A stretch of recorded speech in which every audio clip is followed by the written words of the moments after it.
Did the Equal Rights Amendment pass? No, it didn't. It was some decades ago. What do you have to do in order to have an amendment pass when you go to various states? Is it just a majority of states? No, what is it? 2/3. You have to have 2/3 of state ratify an amendment. Now, an Equal Rights Amendment was very important to many in the women's movement, because once you have amended the Constitution, what can you do legally when you make an argument about things that are not equal? If you believe things are not equal between men and women, and you have a constitutional amendment that guarantees equal rights, what legal leverage does that give you? You take that to the court then? Yes, you take it to the court, and what would be the broadest form of argument you would make? That is not legal because it is in the Constitution. It's unconstitutional. Yeah, that's correct. It's a constitutional amendment. And the interpretation of a constitutional amendment is sort of a trump card when it comes to legal argumentation. You are arguing the constitutionality of something. And if a court decides that it is unconstitutional, of course it might be appealed. It might be appealed all the way up to the Supreme Court. But that's a very strong legal decision, that something is unconstitutional. Not that it is against a certain law or it's contrary to the interpretation of a settled law, but it's unconstitutional. So the pressure to ratify an Equal Rights Amendment was very strong. And one of the individuals who was largely responsible for preventing the ratification of the Equal Rights Amendment was a woman named Phillis Шлафли. And I've asked you to take a look at some of her writing on this. So if you turn to page 330, if you have that, let's begin right at the top. The subject assigned today is an important one, the women's movement and family life. It is important that we first of all define the term. Well, I won't ask you what rhetorical topic that is. It's pretty obvious. I would not agree that there is just the women's movement. In order to make sure we know what we are talking about, I will first of all describe what I think could be more appropriately called the women's liberation movement. It could be defined as the movement of women who have, in a general way, been working for the Equal Rights Amendment. All right, so let's just think about that paragraph for a second. She has gone from what to what to what in talking about the women's movement. There is a shift. She first talks about the women's movement. Then what does she talk about?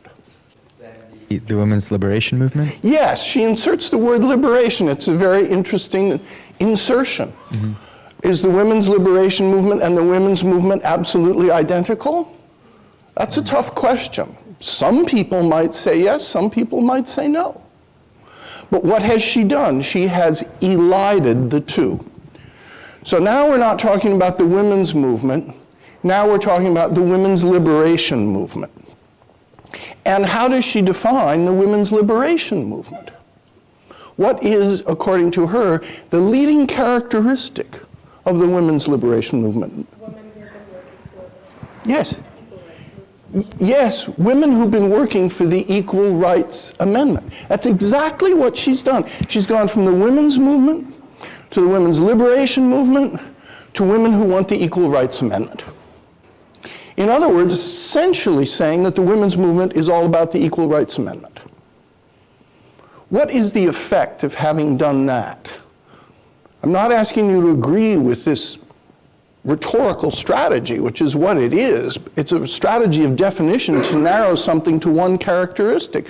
I think it's a method of stripping the opposition of the mandate. A woman's movement would assume to encompass everyone, right? And she's saying it doesn't. No, she's saying it doesn't. And furthermore, since she's going to oppose and has opposed the Equal Rights Amendment, it gives her a unified target also. So she's going to be talking about not the women's movement, but the women's liberation movement. And moreover, she's going to be talking about the Equal Rights Amendment and its dangers as she sees them. So then she gives a little context and talks about when the movement was born and some of the people responsible for it. And then says it is a very precise movement, this is at the end of the second paragraph, that can be definitely defined with particular people and particular goals. In the third paragraph, she lists some of those individuals. And then she introduces something near the end of that third paragraph, which is a theme throughout her entire address, which is not just that there was political effort, not just that there were a number of individuals who supported this, but something else might catch your eye. And it's intentionally aimed at her audience, because she wants the audience to come along with her. What is there in that list in the next paragraph, beginning with participating, that might rile up her audience? Government-funded abortion. Money. Yeah, government-funded. $5 million of federal funds and government-funded abortion. So for people who oppose abortion, or for people who don't like what they regard as their tax money being spent on things, she has already planted a seed in the minds of her audience that this has been an unfair fight because the government has funded these organizations. Now, I'm not going to speak to the truth of that. That is her claim. Her claim is that that's what the women's liberation movement wants and what the Equal Rights Amendment is aimed at. Government-funded abortion. This is after Roe v. Wade, and also $5 million of federal funds. And they passed 25 resolutions which represent the goals of the women's liberation movement. And then she narrows those 25 to 4. And the very first is ratification of the Equal Rights Amendment. The next is government-funded abortion. And then lesbian privileges to be recognized with the same dignity as husbands and wives, with the right to teach in schools, and massive universal federal child care. She presumably is against all of these things, and she lumps them together. Why would she single these particular issues out? Not just because Newsweek calls them hot button issues, even though they were, but why might she single out these issues? These are definitely the issues that are probably the hardest for proponents to defend, and by attacking the most extreme ones, she can take down their whole position, even if they have like very reasonable planks as well. Yes, let us call them, you might call them extreme, but let us call them divisive, Sure. In the sense that there are a large number of people who might not agree with some of these things. So she has selected these issues for that reason. These are issues that are going to cause some people who might support many of those 25 propositions to think twice about supporting these particular 4. And she mentions money again and claims that it would cost an additional $25 billion. Now, $25 billion back then is probably worth, I don't know, 70 billion today or more, maybe 75 or even 100 billion. You just have to do a little inflation calculus. So I know 25 billion doesn't seem like much money today when we're talking about the government, but quadruple it, say, and it would be worth a lot more. Then she says, it is my belief, based on working with this movement for quite a number of years, that the movement is having an adverse effect on family life. What do you make of that phrase, working with this movement? Well, it suggests that she's part of it when she says she's working with it, even though she's actually in opposition to it. So she's working in opposition. Yes. Would you usually say you're working with someone if you are completely opposed to them? No. No, you usually wouldn't say that. But she says it. It's interesting. She does. That doesn't mean she was unconcerned with women's issues. But she says she has been working with this movement, meaning presumably the women's liberation movement. But she says she has come to the conclusion that the movement is having an adverse effect on family life. And then at the very bottom of the page, The fundamental attitude by the women's liberation movement takes all that away from women, meaning it takes away their useful, fulfilling, and honorable task as wife and mother. That's a huge claim. That's a claim that everything that a woman might do who has children or is married is denigrated by the Equal Rights Amendment. Then she goes on to quote an advertisement at the bottom of the paragraph on the top of 331. The advertisement shows a darling, curly-headed child, and the caption under the picture is, "This normal, healthy child was born with a handicap. It was born female." Now, why might you, in the women's movement, if you can imagine yourself for a moment in the women's movement, why might you see such an advertisement as supporting your cause? You're in the women's movement. There's this picture, apparently, of a young woman, and it says this healthy child was born with a handicap. It was born female. So the women's movement is trying to argue that the way that the patriarchal system is set up is it gives women it puts women at an immediate disadvantage in respect to their male counterparts. So this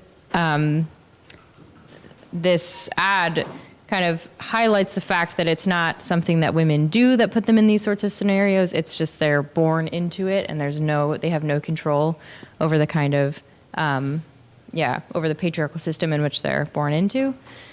So that's how I would see it supported. Yes, and one could see that as supporting it. But what does Шлафли do with it then? It's an interesting example of an attempt at a certain kind of verbal jujitsu, meaning you use the force and power of your opponent to throw them off balance and cause them harm. She essentially says that by saying these things to women and to young girls, that it's inculcating an inferiority complex, and so that it's basically making them think less of themselves because they're being told that they're Yes, less. and that's what she then goes on to develop as an argument. That basically she is claiming that the women's liberation movement, the women's movement, is fundamentally telling women that they are second-class citizens, that they are inferior, that they do have disadvantages. Now, of course, many women believe that and still believe it. What is the legal instrument that women can use now, in many cases, including in higher education, to bring legal action against an institution for violation of a certain law? Title IX. Title IX has to do with sports, has to do with sexual harassment, has to do with a lot of things. Title IX is frequently invoked in many legal cases. It's not dissimilar to a kind of different version of the Equal Rights Amendment, only it's not a constitutional amendment. It's something which is established in law. So Шлафли then goes on to say, I feel sorry for women who are deliberately inculcating this inferiority complex. Then near the bottom of the page, after a certain kind of reduction, which is reductionism, which is always a part of complex arguments, you are going to reduce them to some degree. She says, it is no wonder that women have problems when they listen to that line. The women's liberation movement literature is the greatest put-down of women that anything could possibly be. Now, people who wrote that literature probably don't believe that. They probably believe that women's liberation literature is a great support. But Шлафли has turned things on their head, completely. She's turned things inside out from the original intention of many of the women in the women's movement. Then she also adds that this line creates a natural hostility between men and women, which perhaps no one thinks is a good idea, but that is her argument of the effect of what the women's liberation movement has done. Then she goes on in the next page, in 332, to extend this argument even further, in the middle of that page on 332, to say that what the women's liberation movement really does is to teach women a fundamental approach to life, which is seek your own fulfillment over every other value. In other words, she is saying that, first of all, it tells women they are second-class citizens and that they are inferior. And then what does it also tell them? To be selfish, yes. To me, it's an interesting set of claims. First of all, she says the women's liberation movement tells women that they're inferior and second-class citizens, and then it tells women, go out and do exactly what you want to fulfill yourself and forget everyone else. I don't quite know how those arguments are compatible. They certainly don't seem to reinforce one another, but there it is. And then she says, motherhood must be self-sacrificing. The women's movement is causing wives with relatively good families to walk out. This is near the top of 333. Now, this is quite a remarkable claim. And certainly women have left their families. Have more women left their families than men? No, certainly not. More men have left their families than women by a very significant degree. So much so that there are many laws in many states about going after men for child support and abandonment and so forth. But her claim is that the women's liberation movement is responsible for women walking out on their families and leaving them in the lurch. It's a remarkable claim. Then take a look at about a quarter of the way down on page 333. I speak almost every week on college campuses, and I see these abandoned teenagers. Young women come up to me and say, my mother has left. What can you say to my mother who has brought up 4 children and now thinks her whole life is wasted? The women who catch women's liberation are walking out. This is a very strong assertion. Now, let's say you're debating someone, or let's say you're a journalist, a reporter, and someone makes a claim like this, no matter where they are on the political spectrum. People who are catching X do Y. I have been many places and young people come up to me and they say, this has happened because of that. What might you as a journalist or as an opponent of that individual want to know? What might you really want to know? Just by way of a little check. I mean, as a journalist, you want to know if that actually happened. You want to know if it actually happened. Yes, imagine that. You might say, okay, what college campus was that? Who was it? When was it? How many? There is in public debate in a democracy on both sides of the political aisle an enormous amount of pure assertion. This happened. Or the phrase, people say, or there are reports that, or statistics show, or research indicates that. And do we ever get a specific backup? Well, sometimes, but usually not. Usually not. And a little later this hour, I want to talk about the fact that in many cases, this can become a real crisis in a democracy, a true crisis, because you can no longer trust what is asserted. No matter what position you yourself hold, you must be skeptical of such assertions. If you aren't, you very well may be convinced about something that does not have a basis in truth or fact. So then she goes on to say that there is another movement, which she says, I believe, is more powerful.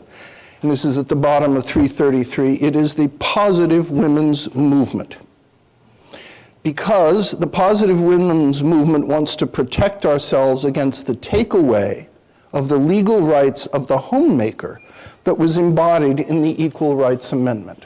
I don't know what she means by the takeaway of the legal rights of the homemaker there. I don't know what she means by it, but she's making that claim.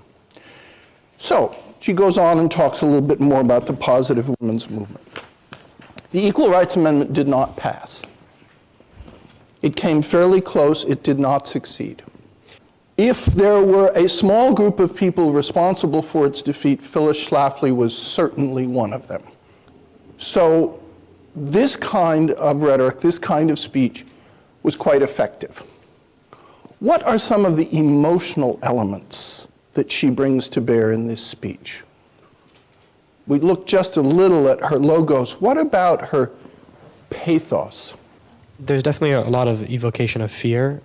So Vinny, can be a little more specific. What would people be afraid of, she says? I think they're kind of afraid of this slippery slope. If the women's movement catches on, these moms are going to be walking out of houses and kind of just like societal. Yes, if the women's movement really keeps on, there are going to be a lot of mothers who are going to leave their families. That's the message.